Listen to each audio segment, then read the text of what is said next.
तो ये है इंट्रोडक्शन टू द बाइबल। आशा है सही किताब लाए हैं। अगली बार जरूर लाना।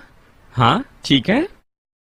इंट्रोडक्शन टू द बाइबल, और इस टर्म में हम एक साथ होंगे 8 लेसन, रिव्यू और फिर टेस्ट, जैसे कि हमेशा होता है। मैं आशा करता हूँ ये क्लास आपके लिए आशीष होगी, और मैं सोचता हूँ कि ये बहुत ही महत्वपूर्ण क्लास है। और इस क्लास में मेरा लक्ष्य तो बस यही है कि आपके अंदर में मैं कायलता उंडेल दूं कि आप जो बाइबल थामे हुए हैं वो तो परमेश्वर का वचन ही है। आप भरोसा कर सकते हैं, इस पर अपना जीवन बना सकते हैं, और यही तो मेरे दिल की बात है। और जैसे हम इस क्लास में से जाएंगे बहुत सी बातें देखेंगे। और बात तो ये है कि जब कुछ साल पहले मुझे ये क्लास दी गई थी, उस समय मैंने नहीं देखा किसी इंस्ट्रक्टर ने इस तरह से किया होगा। उन्होंने परमेश्वर के ताज़ा वचन पाने की कोशिश की। ये बहुत ही ज़रूरी है। और फिर परमेश्वर ने मुझे ये सारी बातें इसलिए दी ताकि मैं आपको ये बड़ा चित्र बता सकूं। और फिर जैसे हम आगे बढ़ते हैं, इसके बारे में विवरण से देखते जाएंगे। मैंने इसे 4 विभागों में बांटा है। और पहली बात जो हम यहाँ पर देखने वाले हैं, पहले 2 या 3 पाठों में हम देखेंगे परमेश्वर के वचन का प्रकाशन। हम देखेंगे बाइबल हम पर क्या प्रकट करती है और वो इसे कैसी करती है। और फिर इसके साथ में अगले पाठों में हम देखेंगे कि ये जो वचन है, प्रेरणा के वचन कैसे, हम कैसे जानेंगे कि ये प्रेरणा से लिखे हैं। हम कैसे जानेंगे ये सच में प्रभु वचन है। और फिर हो सकता है शायद आखिरी में या उसके एक पाठ पहले हम देखेंगे कि बाइबल किस तरह से बनाई गई है। ये बाइबल कैसे एक साथ जोड़ी गई है। जो बाइबल हमारे पास में है, ये सब कैसे जोड़ी गई है। और अंत में वचन कैसे बचा कर रखा गया है, उसे भी हम देखेंगे। हम कैसे जानेंगे कि अभी जो हमारे पास में है ये तो वही है जो सबसे पहले लिखा गया था। यानी हम प्रकाशन से प्रेरणा में जाएंगे और फिर इसे जानना और इसके बचाव के बारे में देखेंगे। और इसी तरह से हम इसको देखने वाले हैं। और ये बहुत ही जरूरी है कि हम विश्वास रखें, जीवित विश्वास रखें परमेश्वर के वचन में। मैं परमेश्वर के वचन का व्यक्ति हूं, इसके बारे में कोई खेद नहीं है। जब मैंने नया जन्म पाया 1972 में, उस समय बारिश का मौसम था, मेरे भीतर में कुछ हुआ कि मैं वचन का व्यक्ति हो गया। मैं ऐसा व्यक्ति हो गया जो कि पूरी तरह से वचन का व्यक्ति था। और उस समय हालांकि मैं कॉलेज में था। एक बार मैंने उद्धार पाया, और निश्चय आप जानते हैं कि सब लोग, जैसे मेरे हाथ में बाइबल आई तो मैंने क्लास में जाना ही मानो बंद किया। और मैं तो बहुत ही उत्साहित था कि बस वचन को पढ़ते चले जाएं, सीखते चले जाएं और बस भरते चले जाएं। और फिर ऐसे कुछ समय होने के बाद में फिर उन्होंने मुझे बुलाया कि मैं कहीं और भविष्य ढूंढूं। और मैं सोचता हूँ अपने फिंगर ईयर में मैं पहुंच गया। वहाँ पर मैं अपने फिंगर ईयर में पहुंचा और जाना प्रभु ने कुछ और रखा है। तो फिर मैं दूसरी दिशा में आगे बढ़ने लगा। मतलब मैं वचन से प्रेम करता था, बाइबल से प्रेम करता था, और मैं इसमें था 30, 38 या 39 साल अभी हो रहे हैं। ये कभी पुरानी नहीं होती, ये कभी थकाती नहीं है। जब भी मैं पढ़ूं तो ये बिल्कुल मेरे लिए नई हो जाती है। लेकिन मेरे पास में पूरा भरोसा था। हालांकि मैं इस बात को नहीं समझता था कि ये जो कहता है ये ऐसा क्यों कहता है। उसका जवाब तो होगा ही। मैं जानता था इसका कुछ अर्थ होगा ही।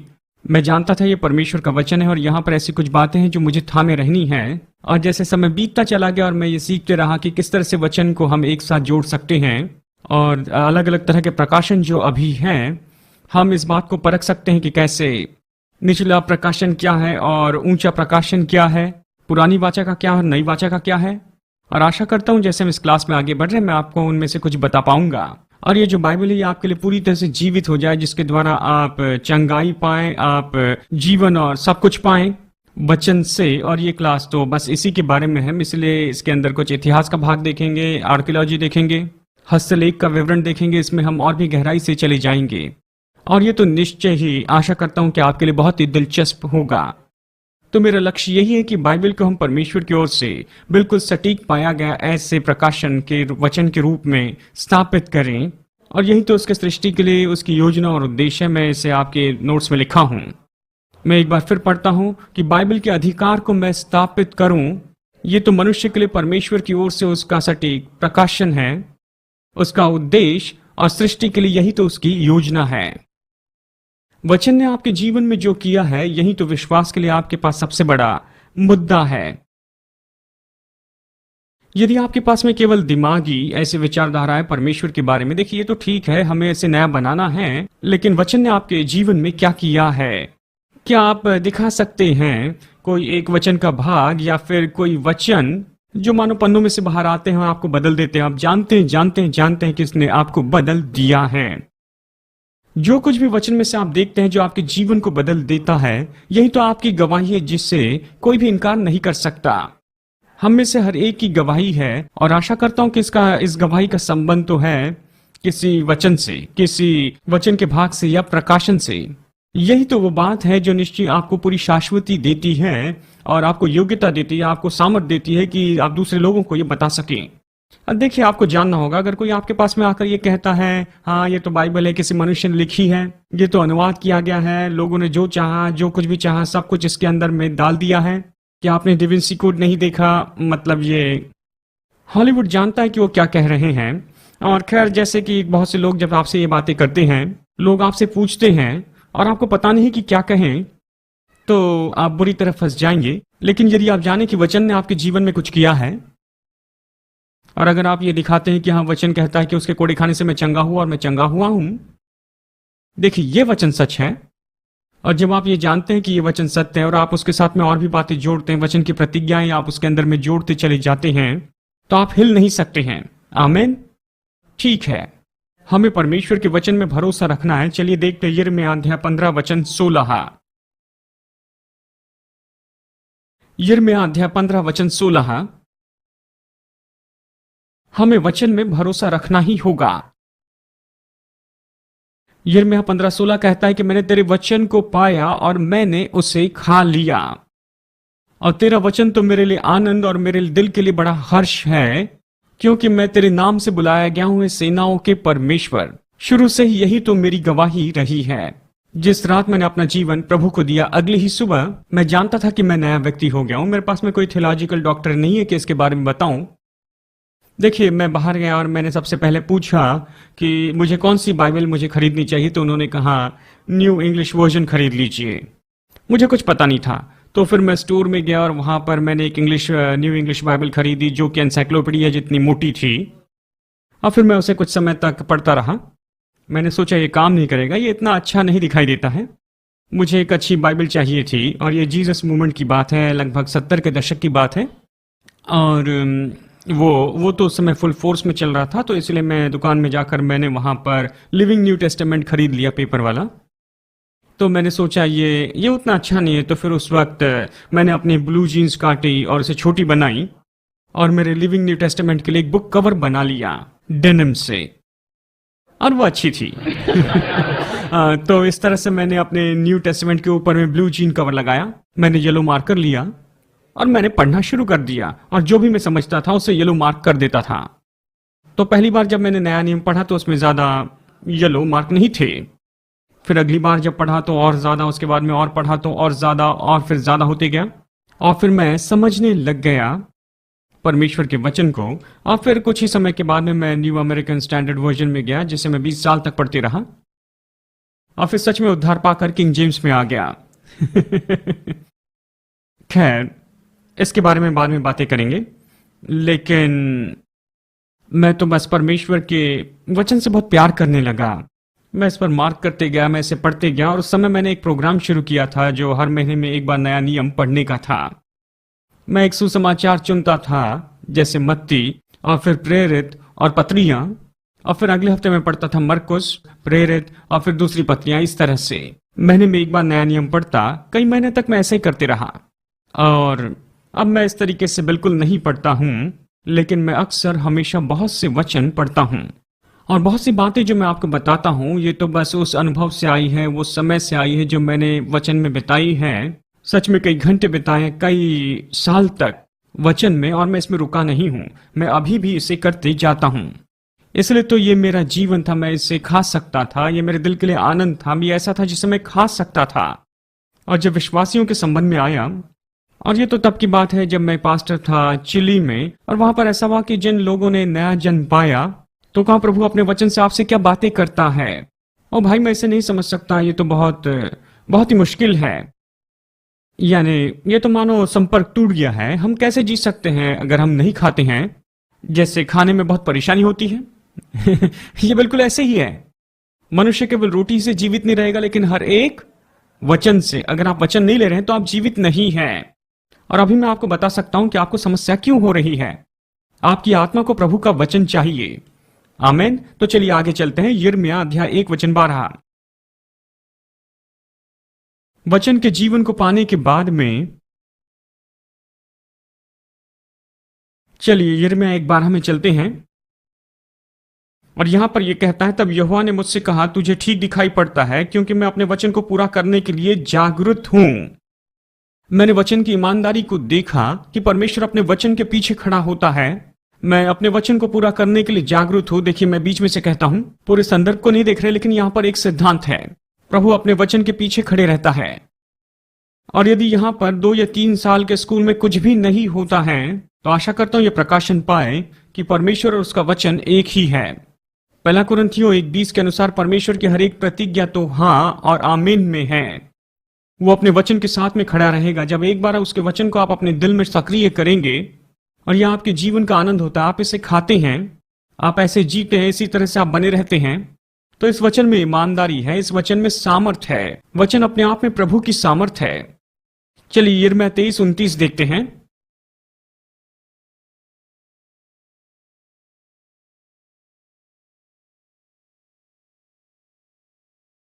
यिर्मयाह अध्याय 23 और वचन 29। यिर्मयाह के 3 वचन मुझे बहुत ही पसंद है, क्योंकि ये सच में मेरी उन्नति को दर्शाने वाले हैं। पहले वचन से कि जब मैंने वचन देखा और वो मेरे लिए जीवनदायी हो गया। और फिर वचन की ईमानदारी को हम देखते हैं। उसके बाद में फिर ये वचन, यिर्मयाह अध्याय 23 वचन 29, क्या मेरा वचन आग नहीं है?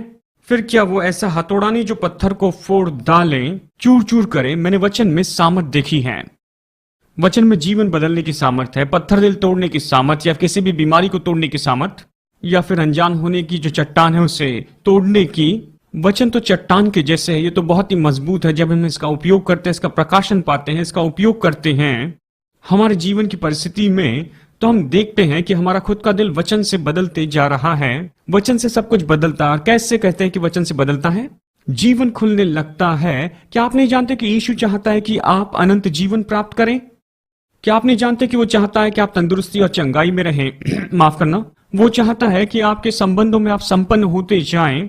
देखिए, यहां तक कि अर्थव्यवस्था में संपन्नता वो चाहता है। वो चाहता है कि आपके पास वो सारे स्रोत हो, ताकि जिस काम के लिए उसने आपको बुलाया है उसे आप पूरा कर सकें, और भी ज्यादा हो ताकि दूसरों को दे सके। अब ये सब कुछ कहां से आता है? खैर, सारी सृष्टि कहां से आई है? और परमेश्वर ने कहा, देखिए, यदि सारी सृष्टि परमेश्वर के वचन से ही बनी है, तो आपकी जरूरतें भी वचन से ही पूरी होगी।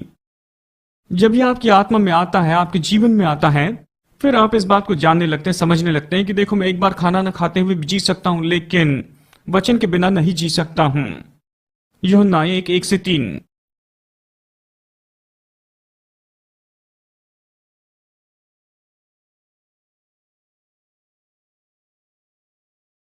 यूहन्ना 1:1-3। आदि में वचन था, और वचन परमेश्वर के साथ था, और वचन ही परमेश्वर था। यहां पर बहुत कुछ है। देखिए, परमेश्वर तो स्वयं उसका वचन है, और उसका वचन तो उसके स्वभाव को प्रकट करने वाला है। ये कहता है, वही तो परमेश्वर के साथ आदि में था, और सब कुछ उसी के द्वारा बनाया गया, और जो कुछ भी बनाया गया उसके बिना नहीं बनाया गया है। किससे? वचन से। और उसने कहा, सारी चीजें अस्तित्व में आई। और मैं सोचता हूं ये लिखा गया है इब्रानियों अध्याय 1 और 3 में। सब कुछ वचन से ही उसने थामे रखा है। वो अपनी सामर्थ के वचन से सब कुछ थामे हुए है।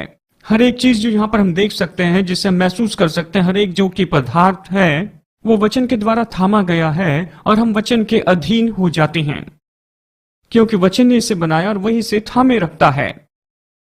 परमेश्वर का वचन अभी इस समय आपको थामे हुए हैं, और अगर प्रभु का वचन नहीं होता तो शायद हम बुलबुले जैसे खत्म हो जाते थे।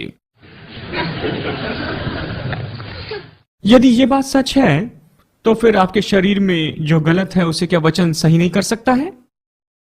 जी बिल्कुल, हाँ बिल्कुल। देखिए, सब कुछ जो है केवल वचन के द्वारा बनाया गया, उसी के द्वारा वो रचा गया है, उसी के द्वारा बना है। और यीशु ने कहा, मनुष्य रोटी से जीवित नहीं रहेगा, वचन से जीना है उससे।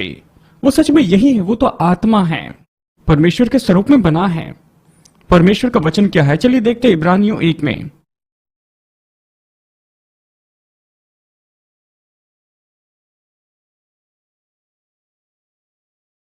इब्रानियों 1 कहता है परमेश्वर ने 1:1 कहता है परमेश्वर ने अलग अलग तरीके से हमारे परदादाओं से, हमारे पुरखाओं से अलग अलग तरीके से भविष्यवक्ताओं से बातें की हैं।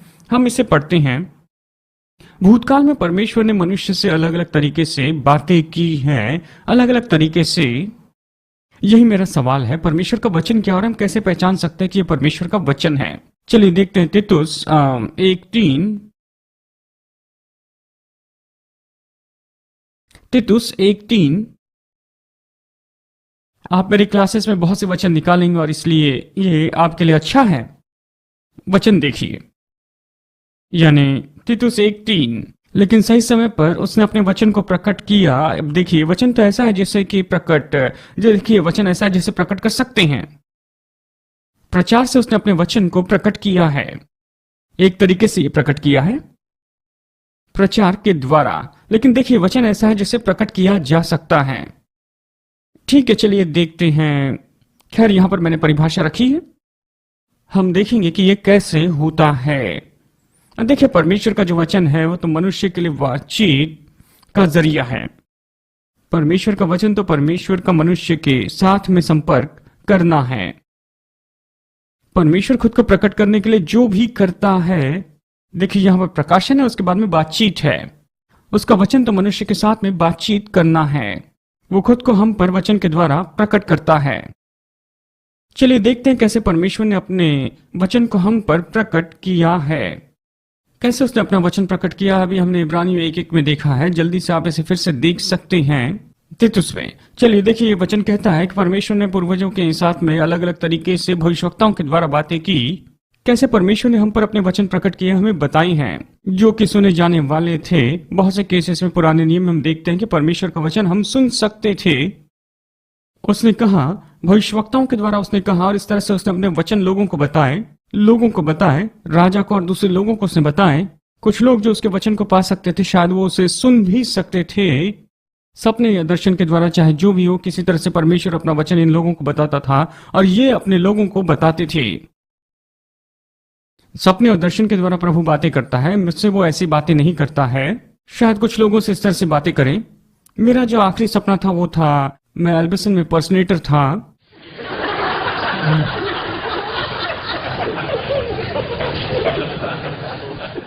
खैर मैं एल्वस था, वो अजीब होगा, मैं पर्सनेटर था। ठीक है, मैं सपने की ओर ज्यादा ध्यान नहीं देता हूं। कुछ लोग सपने देखते हैं, और खैर कुछ भी हो, मैं इसके बारे में ज्यादा नहीं कहना चाहता। कुछ लोग बस सपने देखते हैं। यदि आपके सपने संदेह वाले और आपको बहुत से लोगों की मदद चाहिए, तो शायद ही वो परमेश्वर की ओर से हैं। यदि आप वचन के द्वारा देखें कि परमेश्वर सपने और दर्शन के द्वारा कैसे बातें करता है, तो आप देखते हैं तुरंत उसका अर्थ वहां पर आत्मा के द्वारा बताया गया, स्वर्गदूत या भविष्यवक्ता के द्वारा बताया गया। सपना गड़बड़ी के लिए नहीं है, सपना स्पष्टीकरण के लिए है। और अगर किसी तरह से कोई सपना गड़बड़ी लेकर आता है, वो स्पष्ट नहीं है, तो निश्चय मैं आपको बताऊंगा, शायद हो सकता है ये परमेश्वर की ओर से नहीं है, तो बस उसे रख दे। और जब लोग कहते हैं, मैंने देखा कि बड़ी काली शार्क आई है जो हवा में मेरा पीछा कर रही थी और सामने में एक लाल पेड़ दिखा, इसका मतलब क्या है? मुझे पता नहीं इसका क्या मतलब है। मुझे लगता है शायद इसका कोई भी अर्थ नहीं है। शायद आपके मन में कोई बात बसी होगी, लेकिन परमेश्वर सपने के द्वारा बातें करता है। ठीक है, यानी उसने आदम से बातें की, एलिया से बातें की, उसने फिर पौलुस से भी बातें की है, उसने भविष्यवक्ताओं से बातें की हैं, उसने पहले लोगों से कहा है, बातें की हैं। उस तरह से कहता है, प्रभु के वचन सुनो, प्रभु कहता है। ये तो उसके वचन का प्रकाशन है, ये तो उसके वचन का प्रकटीकरण है। चलिए देखते हैं यशायाह 8:1 में।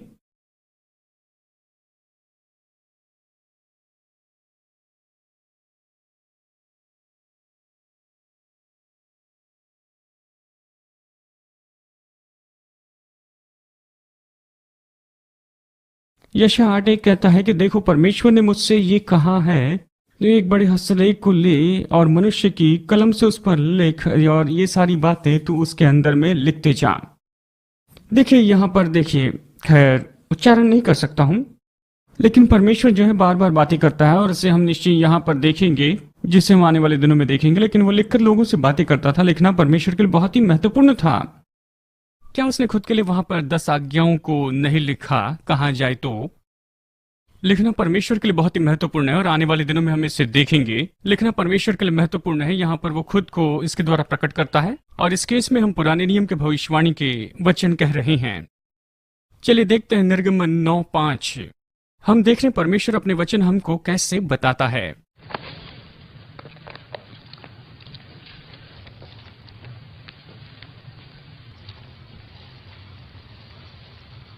निर्गमन 9:5। यहां पर परमेश्वर मूसा से बातें करता है जबकि वो फिरौन के साथ व्यवहार करता है। यहां पर परमेश्वर जो है फिरौन के सामने एक संदेश रखना चाहता था और यहां पर निर्गमन 9:5 में कहता है कि परमेश्वर ने समय नियुक्त किया कि कल परमेश्वर तुम्हारे देश में ऐसा करेगा। परमेश्वर बता सकता है और उसने पहले ही बताया है अपने चिन्ह और चमत्कार के द्वारा, उन कामों के द्वारा जो वो करता है। ये उसके वचन का प्रकटीकरण है। एक तरह से ये लिखा हुआ वचन नहीं है, लेकिन ये प्रकटीकरण है कि वो सच में कौन है। आदि में वचन था, वचन परमेश्वर के साथ था और वचन ही परमेश्वर था। यानी जब परमेश्वर काम करता है, हम चिन्ह और चमत्कार देखते हैं, यही परमेश्वर का वचन है, जो वचन हमारे सामने प्रकट हुआ है। यानी हम उन प्रकटीकरण के द्वारा परमेश्वर को जान सकते हैं। वो फिरौन से कहता है और उसकी जो क्रियाएं हैं वो तो उनके लिए निश्चय एक प्रकटीकरण है। जो लोग उन क्रियाओं को देखते हैं वो तो उनके सामने एक प्रकटीकरण है। भजन संहिता 107 वचन 20।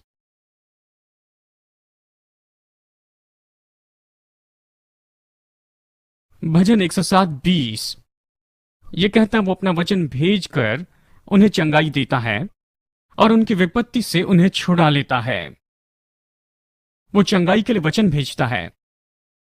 अब देखिए अच्छा है, हर एक चीज जिसमें जीवन है वो जीवन बढ़ता है वचन के द्वारा। हालांकि वो अभी बंधन में है, सारी जो सृष्टि है वो पाप के बंधन में और वो कराती है, लेकिन ये बात तो सच है कि अभी भी उसमें जीवन है और ये जीवन वचन से ही आया और वचन ही उसे थामे हुए है। मेरे पास से लिखा, मैं इसे पढ़ता हूँ। एक बार मैं कार चला रहा था और मैंने वो पुरानी हिम सुनी, मॉर्निंग हैज ब्रोकन। कितने लोगों ने मॉर्निंग हैज ब्रोकन ये हिम सुनी है? और मैंने उसे सुना, हालांकि इसके पहले मैंने हजारों बार उसे सुना था, लेकिन पहली बात जिस पर मैंने वहां पर गौर की, इसकी पहली आयत पर यह कहता है कि मॉर्निंग हैज ब्रोकन, बिल्कुल पहली सुबह जैसे कि पक्षी गाते हैं पहली सुबह जैसे। गीत गाने के लिए स्तुति, सुबह के लिए उसकी स्तुति हो और उसकी स्तुति हो, क्योंकि ये तो वचन से बिल्कुल ताजा है। और जब मैंने इसे सुना मैंने प्रकाशन पाया। हर समय जब फूल खिलता है तो वो कहां से खिलता है? कौन उसे थामे, उसे बनाए रखे हैं? नया जीवन कौन लेकर आता है? जब भी एक बच्चे का जन्म होता है, जब भी बीज बोने का समय होता है, फसल का समय होता है, दिन और रात का समय होता है, ये कहां से आता है? ये सब कुछ कहां से शुरू होता है? वचन से। जब भी एक फूल खिलता है तो आप जानते हैं कि परमेश्वर का वचन जीवित है और ये पूरी तरह से सक्रिय है। जब भी बच्चे का जन्म होता है आप जानते हैं परमेश्वर का वचन बिल्कुल जीवित है और वो सक्रिय सामर्थी है। जब भी सूर्यास्त होता है, सूर्योदय होता है, ये तो वचन के कारण ही सब कुछ होता है और वचन इन सबको थामे है। देखिए जब भी नया फूल खिलता है, नया जीवन आता है, ये नया जीवन कहां से आता है? ये तो बस भूमि से आता है, लेकिन ये भूमि कहां से आई है? जितना चाहे उतना पीछे जाइए, लेकिन ये सब वचन से ही आया है। और इसलिए जब भी आप देखते हैं कि कोई नई चीज उभर कर आई है, यह आपके सामने साबित करे कि वचन अभी भी जीवित है।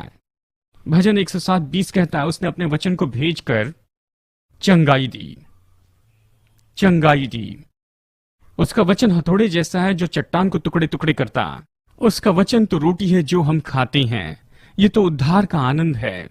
वचन तो जीवित है और जब हम पढ़ते हैं कि उसके कोड़े खाने से हम चंगे हो चुके हैं, ये तो उतना ही सच है जितना सुबह सूर्योदय होता है। क्या किसी में कोई संदेह है कि सुबह सूर्योदय होता है और शाम के समय वो ढलता है? क्या कोई संदेह करता है दिन और रात में, बीज बोने और फसल में, गर्मी और सर्दी में? देखिए इन बातों पर हम संदेह नहीं करते, लेकिन ये सारी चीजें तो वचन से ही आई हैं। लेकिन उसके कोड़े खाने से हम चंगे हो चुके हैं, इसके लिए मुश्किल होती है, लेकिन नहीं होनी चाहिए। ये वही वचन है। जब भी कोई नया जीवन आता है तो बस वचन से ही है, यानी वचन सक्रिय है। वचन सक्रिय है। जब भी आप अपने नाखून काटते हैं, कहिए वचन के कारण ये बढ़े हैं, क्योंकि वचन आपको थामे हैं। वचन ही जीवन देता है और वचन ही आपको पूरा जीवन दे। वचन आपको चंगाई दे। देखिए, इसलिए यीशु ने कहा मनुष्य रोटी से जीवित नहीं रहेगा, उसके पास वचन होने चाहिए। आमेन। क्या ठीक है? प्रभु की स्तुति। ठीक है, वो अपने वचन हमें कैसे बताता है? आवाज में। नंबर 2 लिखित वचन के द्वारा यानी पुराना नियम। नंबर 3 अपनी क्रियाओं के द्वारा। चलिए मत्ती 17:5 में चले।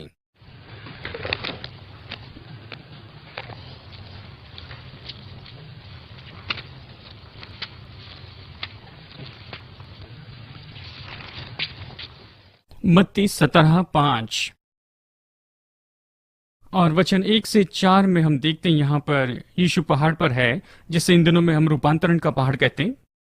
और वो वहां पर 3 चेलों के साथ था और फिर अचानक वो बदल जाता है, रूपांतरित होता है और परमेश्वर की जो महिमा है वो सामने दिखने लगती है। और फिर पतरस बहुत सी बातों को कहता है। यहां पर वचन 5 देखिए। जब वो बोल ही रहा था तो देखो एक उजले बादल ने उन्हें छा लिया और देखो उस बादल में से ये शब्द निकला, ये मेरा प्रिय पुत्र है जिससे मैं प्रसन्न हूं, तुम इसकी सुनो। तुम इसकी सुनो। अब मैं इसे दूसरे लेसन में समझाऊंगा। उसके साथ कौन खड़े थे? ठीक है, चलिए वापस चले। ये कहता, वचन 3 कहता है कि देखो मूसा और एलिया उसके साथ बातें करते हुए उन्हें दिखाई दिए। मूसा किसको दर्शाता है? व्यवस्था को। और एलिया किसको दर्शाता है? भविष्यवक्ता को। देखिए यहां पर ये तो प्रभु से बातचीत कर रहे थे, लेकिन अब ये तो बिल्कुल अलग प्रकाशन है।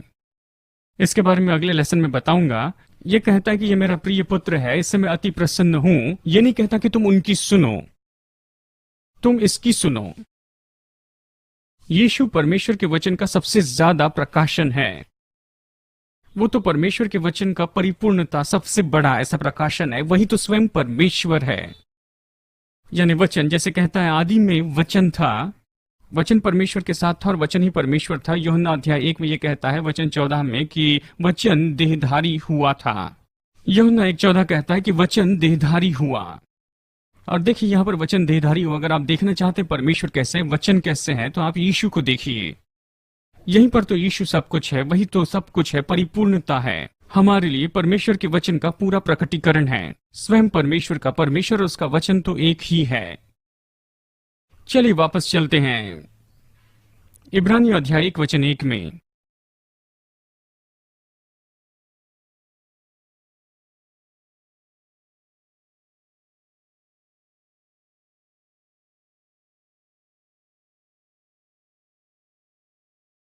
इब्रानियों 1:1 कहता है, पूर्व युग में परमेश्वर ने बाप दादों से थोड़ा थोड़ा करके और भांति भांति के भविष्यवक्ताओं के द्वारा उसने बातें की। इन दिनों के अंत में उसने अपने पुत्र के द्वारा हमसे बातें की है। यानी देखिए भूतकाल में जो है बातचीत की गई है, जो वचन है वो भूतकाल में भविष्यवक्ताओं के द्वारा प्रकट किया गया और फिर हमने देखा उसकी क्रियाओं के द्वारा। उदाहरण के लिए देखें फिरौन, चिन्ह और चमत्कार हुए। लेकिन इन अंतिम दिनों में वो खुद को हम पर कैसे प्रकट करता है? पुत्र के द्वारा, यीशु के द्वारा। वो कहता है ये मेरा प्रिय पुत्र है जिससे मैं अति प्रसन्न हूं, इसकी सुनो। यानी वो हम पर वचन प्रकट कर रहा है। चलिए 5वीं बात देखने के लिए यूहन्ना अध्याय 17 में चले। यूहन्ना 17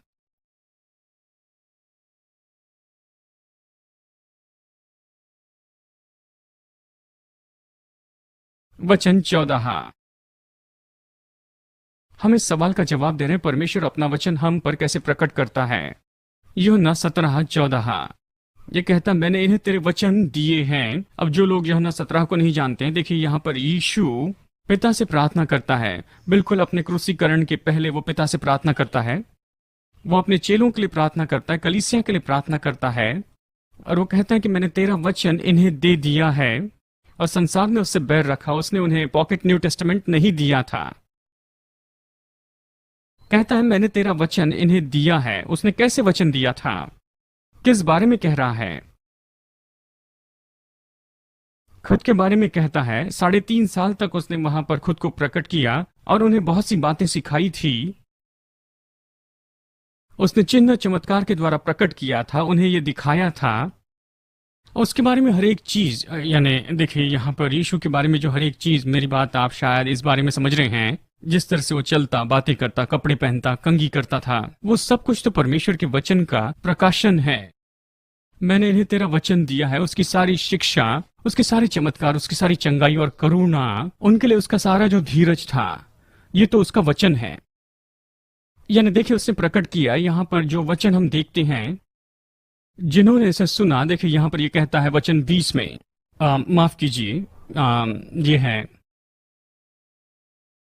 वचन 20-21 कहता है, मैं केवल इन्हीं के लिए विनती नहीं करता, परंतु उनके लिए भी जो इनके वचन के द्वारा मुझ पर विश्वास करेंगे, इनके वचन के द्वारा।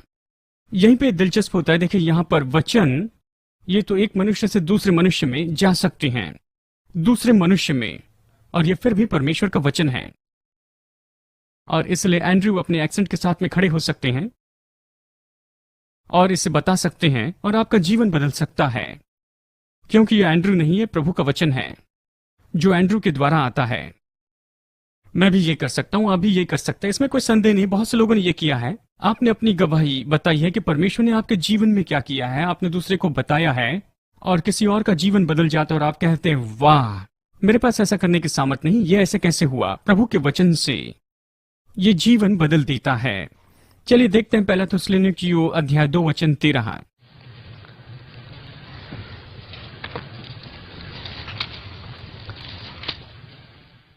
पहला थिस्सलुनीकियों 2:13 ये कहता है, इसलिए हम भी परमेश्वर का धन्यवाद निरंतर करते हैं कि जब हमारे द्वारा परमेश्वर के सुसमाचार का वचन तुम्हारे पास पहुंचा, जो तुमने हमारे द्वारा सुना, हमसे सुना, तो तुमने उसे मनुष्य का वचन समझकर नहीं, लेकिन परमेश्वर का वचन समझकर उसे ग्रहण किया है, और वो तो तुम में जो विश्वास रखते हो प्रभावशाली है। अब देखिए, ये तो लोग तो परमेश्वर के वचन को दे सकते हैं, और दूसरे लोग जो इसे सुनते हैं उस पर विश्वास करते हैं, और उनमें ये काम करेगा, और ये तो आपके द्वारा आता है। आप जानते हैं कि आप सिद्ध नहीं हैं, मैं सिद्ध नहीं हूं, कोई भी सिद्ध नहीं है, केवल हमारी नई जन्म पाई हुई आत्मा को, आप मेरी बात को समझ रहे हैं, हमारी खुद की शारीरिक सीमाएं होती हैं, लेकिन फिर भी हम दे सकते हैं परमेश्वर के वचन को, और लोगों को चंगाई पाते देख सकते हैं। कितने लोगों ने दूसरों के लिए प्रार्थना की और उन्होंने चंगाई पाई? कितने लोग गवाह है कि लोगों ने उद्धार पाया है? कितने लोग गवाह है कि परिवार जोड़े गए, विवाह फिर से जोड़े गए, बच्चे वापस आए, क्योंकि आप कह रहे थे। लेकिन मैं खुद को जानता हूं, मैं जानता हूं कि मैं इसके योग्य नहीं हूं। यानी ये वचन होना चाहिए, वचन में सामर्थ्य है, वचन जीवन लेकर आता है, और ये तो पात्र के द्वारा आता है। मनुष्य जो कि सीमित पात्र है, ये लोगों को बदलता है, उनके शरीर को चंगाई देता है। ये तो अद्भुत है, ये तो अद्भुत है। इसलिए हम जान सकते हैं कि हम इस पर भरोसा रख सकते हैं। ये परमेश्वर का वचन हम पर प्रकट है। नंबर 6, पहला यूहन्ना अध्याय 1 वचन 3 से 5। मैं चाहता हूं आप निकाल ले। पहला यूहन्ना 1, बहुत कुछ बताना है आपको। पहला यूहन्ना 1 3 से 5। अब जो कुछ भी नए नियम में लिखा है, हमने पुराने नियम में से यशायाह के भाग में से देखा है। पहला यूहन्ना 1:3, जो कुछ हमने देखा है और जो कुछ हमने सुना है उसका समाचार तुम्हें देते हैं, इसलिए कि तुम भी हमारे साथ सहभागी, और ये हमारी सहभागिता पिता के साथ और उसके पुत्र यीशु मसीह के साथ है। और जो कुछ हमने देखा है और जो सुना है, उन्होंने क्या देखा और सुना था? यीशु वचन को। जो कुछ हमने देखा है, जो कुछ हमने सुना है, उसका समाचार तुम्हें देते, ताकि तुम भी वहीं पाओ जबकि तुम वहां पर नहीं थे।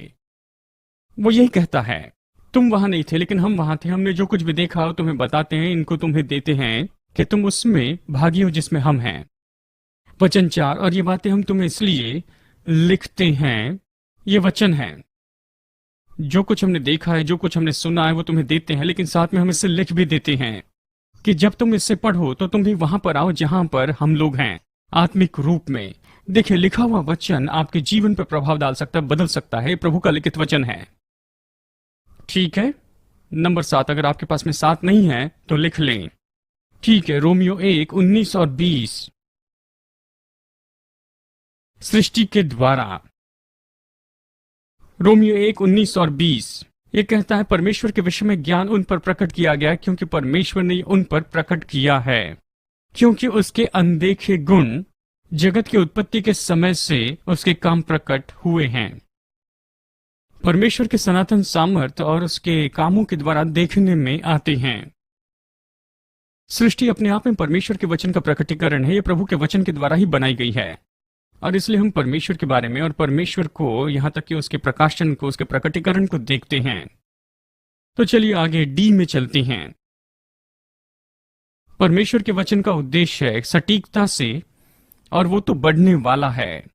परमेश्वर के वचन का उद्देश्य होता है। चलिए यशायाह 55 में चलते हैं। खैर, मैं इसके बारे में जल्दी सिखाऊंगा, आने वाले कुछ दिनों में इसके बारे में सिखाऊंगा।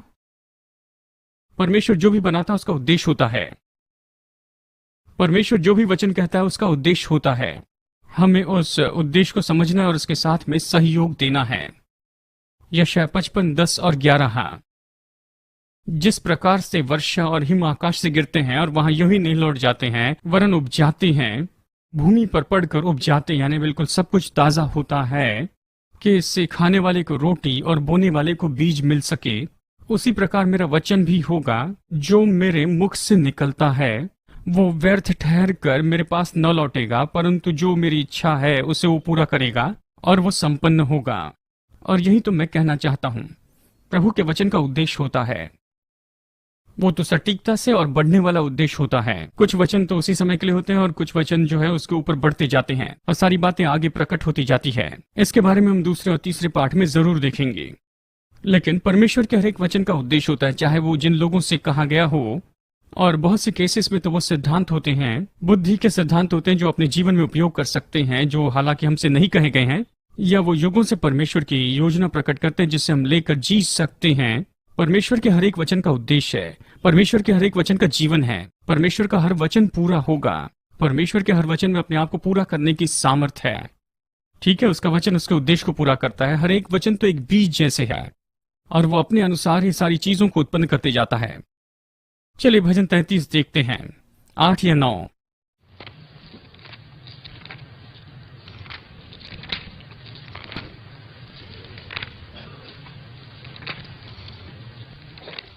भजन 33, 8 और 9। हम प्रभु वचन के उद्देश्य के बारे में कह रहे हैं। सारी पृथ्वी के लोग यहोवा से डरे और जगत के सब निवासी उसका भय माने उसके लिए खड़े रहे, क्योंकि जब उसने कहा तब वो हो गया, उसने आज्ञा दी तब वास्तव में वैसे ही हो गया। उसने कहा पृथ्वी में ये उत्पन्न हो, जल में ये उत्पन्न हो, फिर मनुष्य को अपने स्वरूप में बनाया। सब कुछ वचन के द्वारा ही बनाया गया है, वचन से ही सब कुछ थमा गया, वचन से वो बना है और वचन के द्वारा एडजस्ट किया जाता है अगर उसमें कोई सुधार चाहिए तो। वचन ही हमारा साधन है और मैं निश्चय जानता हूं कि आदम को इस पृथ्वी के ऊपर केवल अपने मुंह के वचनों के द्वारा ही अधिकार करना था। वो इस पृथ्वी पर राज्य करने वाला था अपने मुंह के शब्दों के द्वारा, और जब उसने पाप किया तब उसका ये सामर्थ्य और अधिकार चला गया। उसके बाद में उससे काम करना पड़ा, मेहनत करनी पड़ी। देखिए, वचन यानी हमारे शब्दों में जीवन और मृत्यु की सामर्थ होती है, और इसलिए हमें निश्चय ही हमारे अस्तित्व में और हमारे जो प्रभाव के क्षेत्र है उसमें सही क्रम लाना है। केवल अपने शब्दों के द्वारा, शब्द कहने के द्वारा हमें उस सामर्थ को खोलते जाना है। चलिए रोमियो 4:17 देखें। आप कह सकते आशीष और चंगाई को, जीवन के शब्दों को कह सकते हैं और अपने वातावरण को बदलना शुरू कर सकते हैं।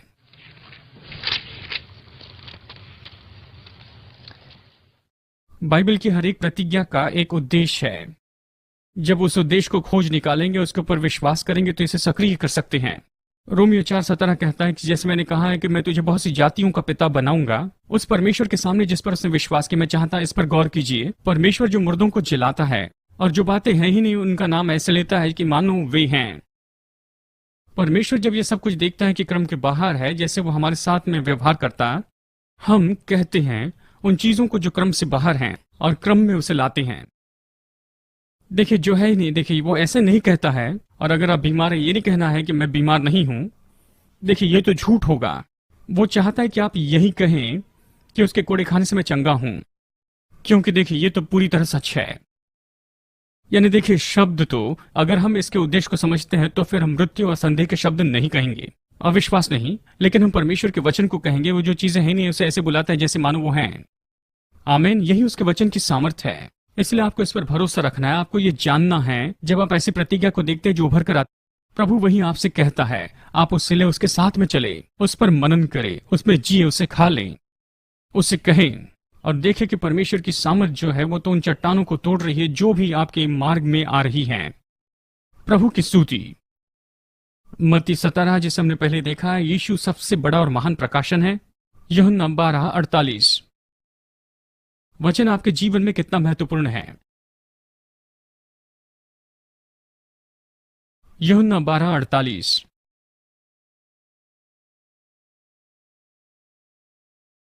यीशु ने कहा, जो मेरा इनकार करता है और मेरे वचन को स्वीकार नहीं करता है, वो तो खुद पर न्याय लाता है।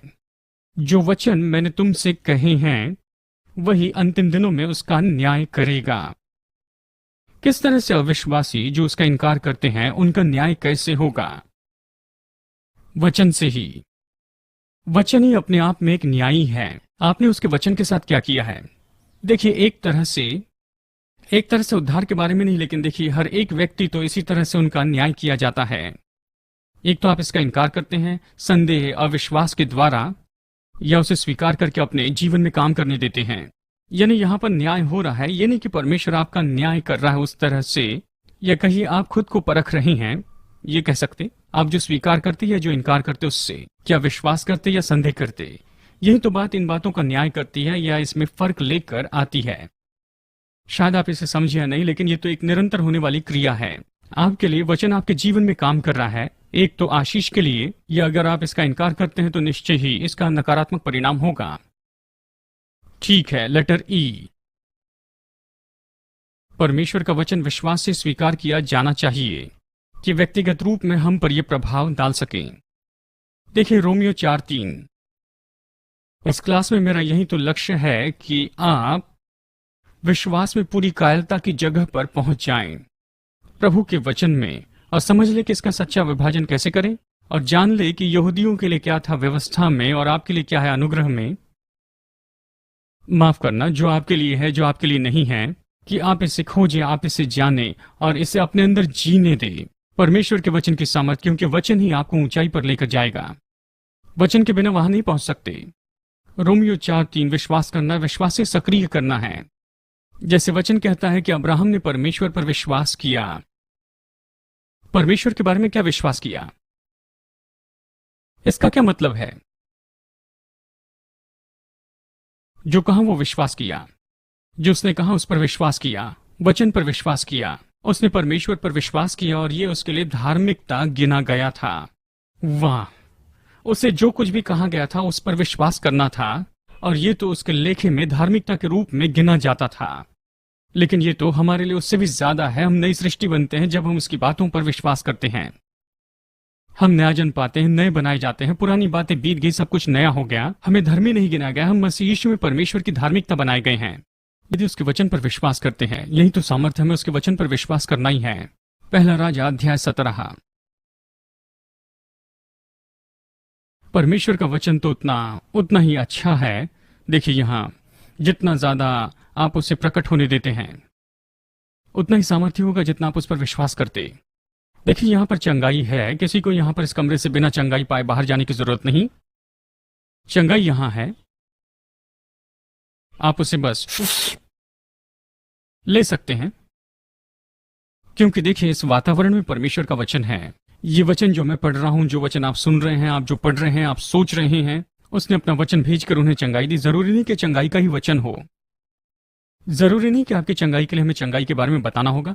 बस आप वचन पर विश्वास करें। अगर आप बस वचन के वातावरण में बने रहें, उस वचन पर खड़े रहें, उस पर विश्वास करें, तो आप उस वचन का शारीरिक प्रकटीकरण पा सकते हैं। क्योंकि देखिए, वो वचन तो सभी को जीवन देता है। जरूरी नहीं कि वो वचन जीवन के बारे में ही हो। यही तो इस वचन का सार है, वो चंगाई देगा। और मैंने क्या कहा? पहला राजा 17, 2-5। तब परमेश्वर का ये वचन उसके पास पहुंचा कि यहां से चलकर पूरब की ओर मुख करके किरत नाम नाले पे, जो यर्दन के सामने छिप जा, वहां यर्दन के पास छिप जा। उसी नाले का पानी तू पिया कर, और मैंने कौओं को आज्ञा दी है कि वो तुझे वहां खिलाए। तो उसने जाकर यहोवा के वचन के अनुसार ही सब कुछ किया। महान वाक्य है। कितने लोग ये कह सकते हैं, मैंने जाकर परमेश्वर के वचन के अनुसार ही सब किया है, मैंने प्रभु के वचन के अनुसार उस परीक्षा का इनकार किया है, मैंने अपने स्रोतों को बांटा है, मैंने अपने स्रोतों को बांटा है परमेश्वर के वचन के अनुसार, मैंने दिया, आशीष दी, मैंने धीरज रखा, मैंने माफ किया। प्रभु के वचन के अनुसार जितना ज्यादा आप परमेश्वर के वचन के अनुसार काम करते जाते हैं, उतना ज्यादा आप अपने जीवन को आशीषों से भरते हुए देखते जाएंगे और फलवंत होकर तंदुरुस्त रहेंगे। आमीन। चलिए लूका 1 में चलें और संदेश खत्म करें। मैं सोचता हूं लूका 1, क्या आप लोग आशीष पा रहे हैं?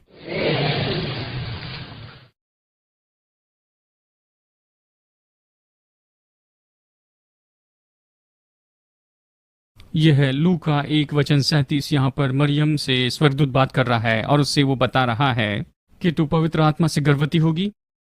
और वो नहीं समझती कि ये कैसे होगा, तो ये उसे समझा कर बताता है। परमेश्वर के साथ कुछ भी असंभव नहीं है। ग्रीक भाषा में इसका सच में ये अर्थ होता है, परमेश्वर की ओर से कोई भी वचन बिना सामर्थ का नहीं होगा। परमेश्वर की ओर से कोई वचन भी बिना सामर्थ का नहीं होगा। अब यहां पर यह वचन कि पवित्र आत्मा के द्वारा तो गर्भ धारणा करेंगे, इस वचन में सामर्थ थी, लेकिन अब यहां पर आगे देखिए। और फिर मरियम ने कहा कि देख, मैं तो प्रभु की दासी हूं, तेरे वचन के अनुसार ही मेरे साथ में होने पाए।